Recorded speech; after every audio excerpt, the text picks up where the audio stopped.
Do people ever ask you offensive questions when asking about what it's like to be a mom with a disability? Wow, I get all type of them. I think it's, a lot of people think it's taboo.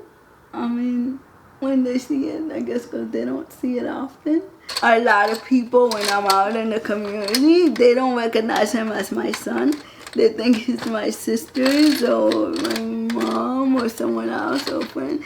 They don't assume that, you know, someone with my condition could like have a child. One of the one I get a lot is like, how do you get pregnant? And I'm like, it's one of those questions I don't even know how to answer, because I thought that's how everyone got pregnant, the same process. So I was like, they might need to go back to anatomy class. I was like, how do I answer that? You know, do I get defensive? Do I get upset? Do I ignore it? And I would want the world to see that differently. Just because you have cerebral palsy, it doesn't mean that you can't be a mom. It doesn't mean also you can't be a good mom. Maybe there's some physical limitation that you may not be able to do with your son by yourself. You may need a little help, but you could still be that good mom. You could still talk to your son. I can still read to my son. I can sing to my son. But even my partner, they ask him, like, how or why, or I feel like a lot of times like he gets questioned that's like a little not unfair, we say, because like people would blame him thinking that he forced me into something, like it was his idea for me to get pregnant, or why would he do that to me, like he was hurting me, or he did something incorrect because he shouldn't do that. But I feel like they misunderstood that this was something I wanted. Are there any difficulties parenting a child when you have a disability? Yes. I would say the difficulty times would be like when they start to be like toddlers, like now, where they are running around and you're not able to like run around with them. Like for example, like for me, like there's a certain thing that he wants to do now, run around, throw the ball, do certain things. I mean, I could do that to a extent, but to a certain extent, it's like I get to like watch my mom running around with him, watch my sister, watch his dad. Sometimes those little things, I mean, it could look like I'm smiling, but I feel like inside kind of bothers me, because I want to be able to be a part of that, but also I know he needs to be a child, so I can't just place him in one place just because I can't do it. That doesn't mean he shouldn't enjoy life to the fullest. Do you think a lot about how you're going to shape your son's view of disability? Yeah, but also I want to shape it, but at the same time I want to see like his own perspective of it, to kind of see like which way do I shape this. I understand that he doesn't know yet, like he doesn't know like mommy can't do it or like that. I think a couple of months ago I had kind of a bad day because he wanted to do something and he was pulling me from my chair and I couldn't come because obviously I can't walk, but he didn't know that and he was almost throwing a tantrum because he wanted me to come and stand up there and be with him and I couldn't, and I guess in one of those days I broke down and my caregiver was there and she talks to me and says, it's not like you're doing it on purpose or you don't want to go with him. He doesn't really understand right now why you can't do certain physical things, but that, I'm sorry, I'm just, I just need a minute. It was just a hard day, just to like deal with that in that moment. Will it be easier when he's older and he understands that the reason for that is your disability? Yes, I mean, I feel like once he get old enough for me to explain in a level where he can understand, because, you know, it's right now at 3, like I said, he's not really going to understand, you know, what cerebral palsy is and my limitation of that. Physically, I need someone to help me pretty much get out my chair, assist me to move from one place to another. I can sit down and color with my son, flip a page of a book. do all of that, tickles him, quarrel with him because I could quarrel. I learned to pretty much do all these things through occupational and physical therapy, which is continue to receive. If I'm on the bed, I need to roll over, I can do that. But as far as like standing up and dressing myself like I am today, I had my caregiver assisted me with that. Cooking, no, that affects me, which really affects me because I would love to bake with my son, do those things, but I don't think that's gonna happen, which I'm okay with for now. Besides, we never know. Technology is moving, so you never know what might happen. How would you explain your mom's role in your son's life?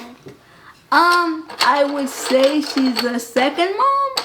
She pretty much helps him with like helping with bath, helping with clothing, things like that. If he's like basically running outside or gonna go into something and I'm not happen to be in my wheelchair at that moment, she'll be the one to run and grab him and bring him back and things like that.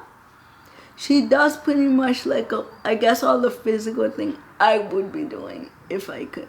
What's it like to have a caregiver and be a parent? It's like a working double job because you're like telling the caregiver what to do, you're telling the child because she's your caregiver, but at the same time you have to learn. I learned over the years that I had to like set boundaries. There are some things I can do. If I can do it for my son, then I will do it for my son. But if I cannot, it's okay. It's okay to ask for help. But if it is something I can do, then I don't tell the caregiver or don't allow the caregiver. Even if it's my mom or my sister or not. If it's something I'm involved, I can do, then I want to be a part of that as a parent. But if I can't, then it's okay. My mom usually on a day like today, which is Wednesday, today's our day off, so this is pretty much like my mom day. So tomorrow he will be with me and I will be with my caregiver, and then Saturday and Sunday it's with his dad, and then so on. It's just rotates. You make plans. Yeah, it's rotates, and then some days he's with my aunt and he's with me. I'm always there, but with an extra person. This is my sister. She's pretty much the person that keeps me grounded, whether she knows it or not. She was mostly the parent of my son for like almost the first year of his life. Yeah. Due to my cerebral palsy, I had a cesarean, and then I also had like my tube tied because with all the situation going on, I didn't want to have another child. And also I didn't want to give her or my family any more responsibilities. So I had my tube, so that made it a lot more difficult for the healing process to begin after a cesarean, because you're supposed to be able to walk and move around, and I couldn't do any of that. So my sister was pretty much fulfilling that role. I needed to step in where she couldn't be there and do for him. So, for me it was just like second nature. Didn't even think about it, just did it. But you've been doing that my whole life. Even when I was sick as a child, you become like the nurse. So yeah, I think it's something that she. I feel like if you have a person in your life that can't do certain stuff, you kind of just like fall into that routine to help them. How long did you live in Haiti? Well, I lived in Haiti until I was 9 years old. What was it like spending your first 9 years in Haiti? Wow. Haiti was a nightmare for me.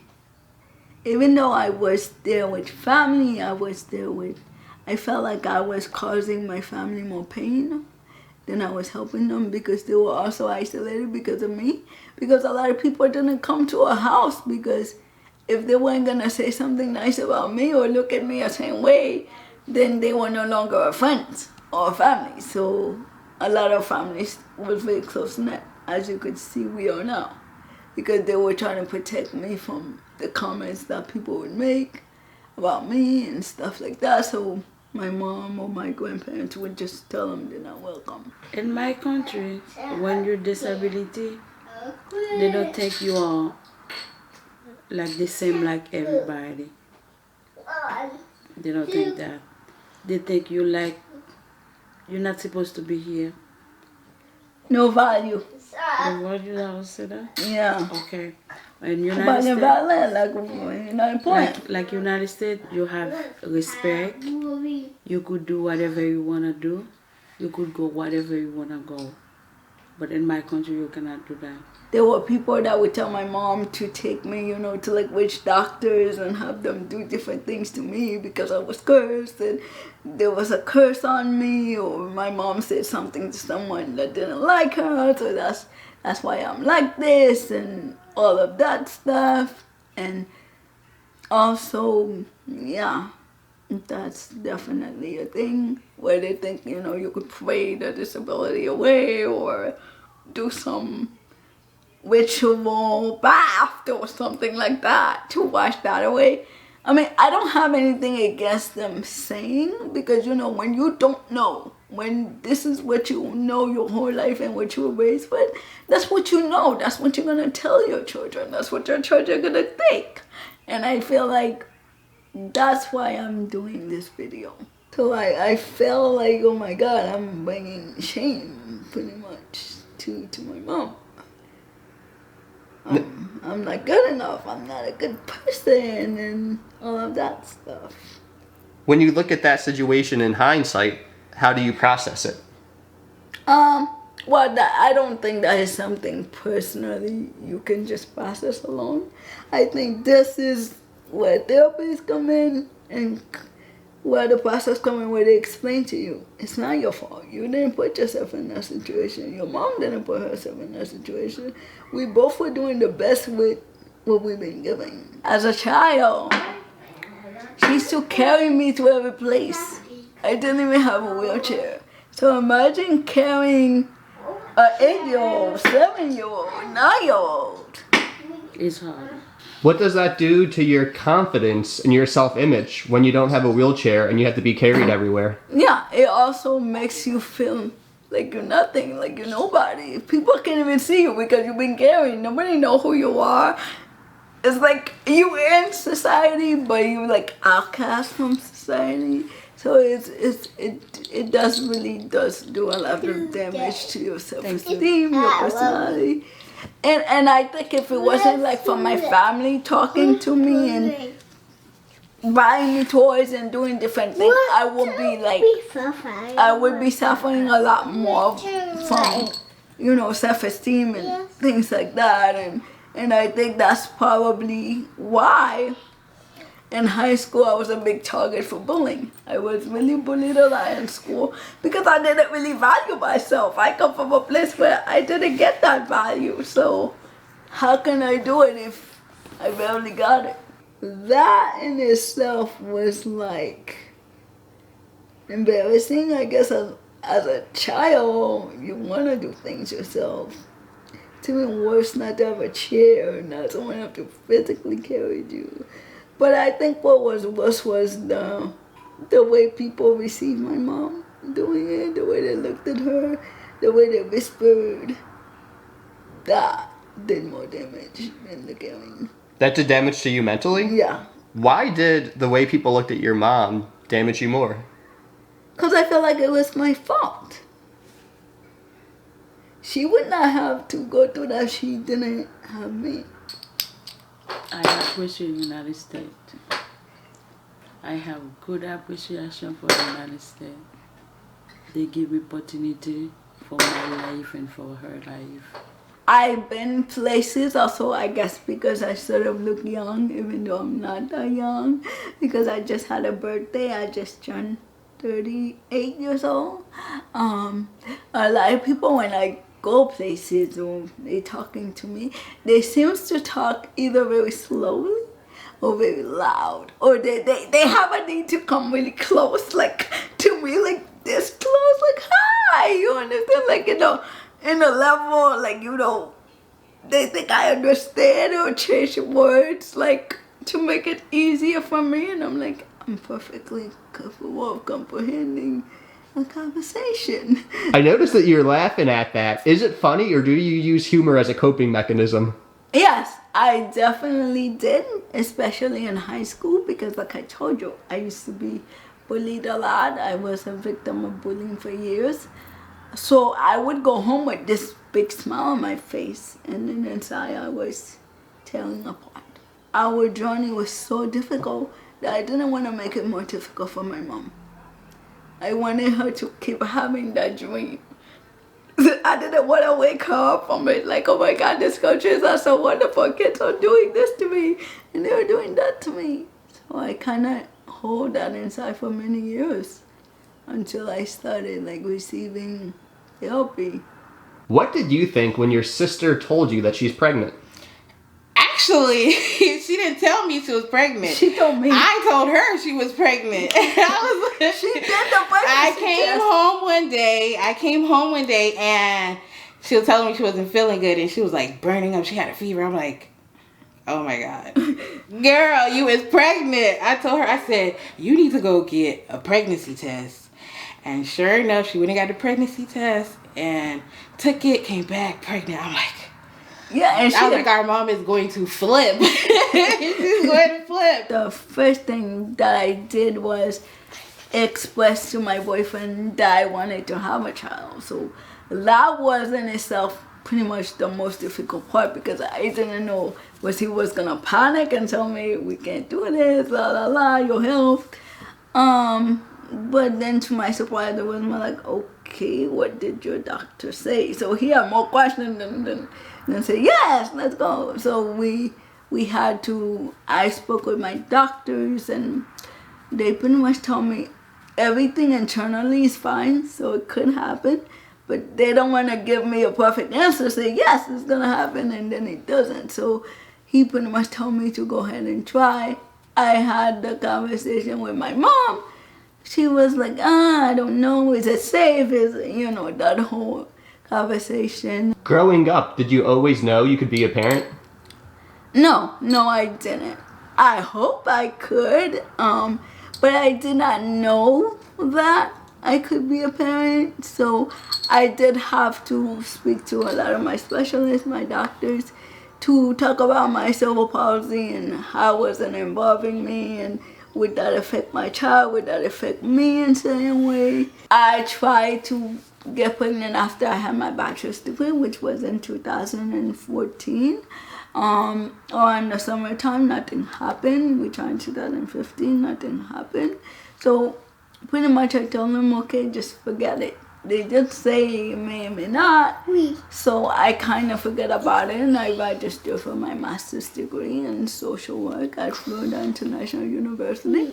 I got accepted. I started going to school. And in the middle of my semester to go to my internship, I started feeling sick, and then my sister, she kind of knew all the symptoms, and she said, I think you might be pregnant. She's usually the person that'll be open to about things that I think is scary, that I'm not ready to go to my mom with, and we kind of like, how are we going to tell my mom so that she doesn't have a heart attack in between us? So did you have a discussion with your sister before telling your mom that you're pregnant? Yeah, so we had like a mini discussion. I'm like, who's going to tell her? Who's going to tell her? How we going to tell her? Why were you scared? Because I honestly didn't know how she would take it. I didn't know if she would be happy or she would be in between. How would she feel about it? And it's just, I think it's just a thing that we do as a sister, just for us. Like, we like to discuss issues between ourselves. What did you think when she told you that she was pregnant? I was crying. I scared. I cry. But I don't let nobody know. She didn't. I don't want nobody she kept me it. like feel it. How she feels, she didn't express it. Because I don't think it's just her. I think it's the whole family. Like, everyone kept it from me because the idea is healthy. I need to be calm as healthy as I could be. So everybody kind of kept their fears, like when they were around me, like they did their best to show me that everything was okay. But I feel like when I wasn't there, or I wasn't at the doctor's office, everyone was probably very chaotic because I wasn't there. But once I'm home, everyone was like, yeah, everything is great, you're gonna be fine. They told me I was at risk from the beginning. Like, this is a high-risk pregnancy. What does that mean? High risk for the baby or high risk for you? It could mean both ways. It could mean that my life would be at risk, so it could be the babies, it could be both. So for them, they just decided for me to go to a high-risk clinic and a high-risk doctor. What was it like to be pregnant and have cerebral palsy? It was very difficult, to be honest. Some of the medication I take for like my muscle spasm or pain, I had to trade them for other medication or not take them because I didn't want them to affect my son in any way. I think I've become more appreciative of my sister after I had my child, and also as older as I get, and also from like my friends and other people with disabilities.